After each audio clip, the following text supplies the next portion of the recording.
ये खबर संस्कारम यूनिवर्सिटी द्वारा प्रस्तुत की गई है। 24 घंटे में बीजेपी कैंडिडेट आउट। नामांकन हुआ, शक्ति प्रदर्शन हुआ, फिर भी अचानक प्रत्याशी ने क्यों छोड़ा चुनावी मैदान। बिहार की सबसे हाई प्रोफाइल सीट पर सियासी ट्विस्ट। क्या बदल जाएगा चुनाव का पूरा समीकरण। नमस्कार, आप देख रहे हैं दैनिक जागरण और मैं हूं आपके साथ साहिल जायसवाल। बिहार की राजनीति से एक ऐसी खबर सामने आ रही है जिसने भाजपा से लेकर पूरे राजनीतिक गलियारे में हलचल मचा दी है। पटना की हाई प्रोफाइल बांकीपुर विधानसभा सीट से भाजपा के घोषित उम्मीदवार अभिषेक कुमार सिन्हा उर्फ बंटी ने नामांकन दाखिल करने के महज एक दिन बाद चुनावी मैदान से अपना नाम वापस लेने का ऐलान कर दिया है। इसके तुरंत बाद भाजपा ने नया उम्मीदवार घोषित कर दिया।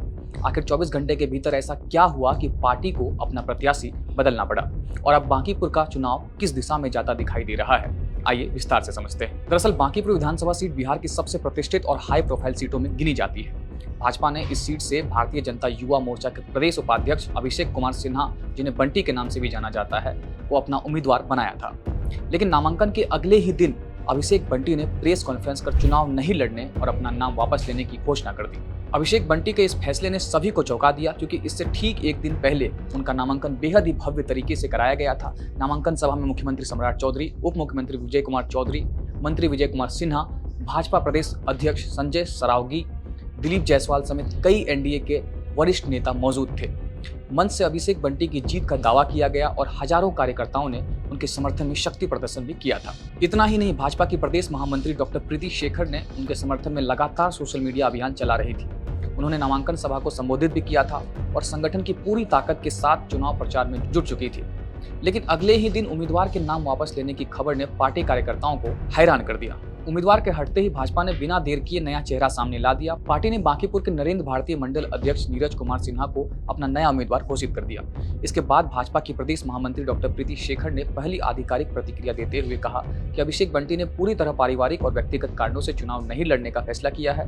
उन्होंने कहा कि भाजपा एक अनुशासित संगठन और एक पार्टी नेतृत्व ने जो निर्णय लिया है, सभी कार्यकर्ता उसी के साथ मजबूती से खड़े। डॉक्टर प्रीति शेखर ने विश्वास जताया कि नीरज कुमार सिन्हा के नेतृत्व में भी बांकीपुर में कमल ही खिलेगा और विकास की राजनीति को जनता का समर्थन मिलेगा। हालांकि जब उनसे पूछा गया कि 24 घंटे के भीतर प्रत्याशी बदलने की नौबत क्यों आई और इसके पीछे क्या राजनीतिक कारण है, तो उन्होंने इस पर कोई टिप्पणी करने से इनकार कर दिया। उन्होंने केवल इतना कहा कि पार्टी का निर्णय ही अंतिम है और सभी कार्यकर्ता उसी का पालन करेंगे। अब बात करते हैं इस उपचुनाव की तस्वीर की। बांकीपुर विधानसभा सीट भाजपा के लिए बेहद महत्वपूर्ण मानी जाती है। यह सीट भाजपा के वरिष्ठ नेता नितिन नवीन के राज्यसभा सदस्य बनने के बाद खाली हुई है। नितिन नवीन यहां से लगातार 5 बार विधायक चुने गए थे और इसलिए इस सीट को भाजपा का मजबूत गढ़ माना जाता है।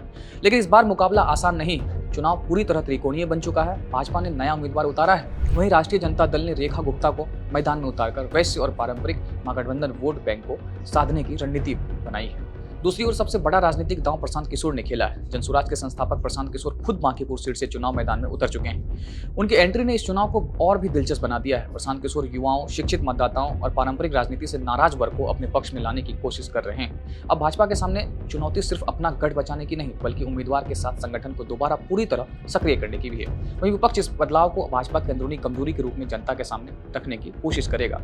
30 जुलाई को मतदान होगा और 3 अगस्त को नतीजे आएंगे। लेकिन उससे पहले सबसे बड़ा सवाल यही है, क्या भाजपा उम्मीदवार बदलने के बावजूद अपनी मजबूत पकड़ बनाए रख पाएगा, या फिर प्रशांत किशोर और राजद इस सीट पर नया राजनीतिक इतिहास लिखेंगे।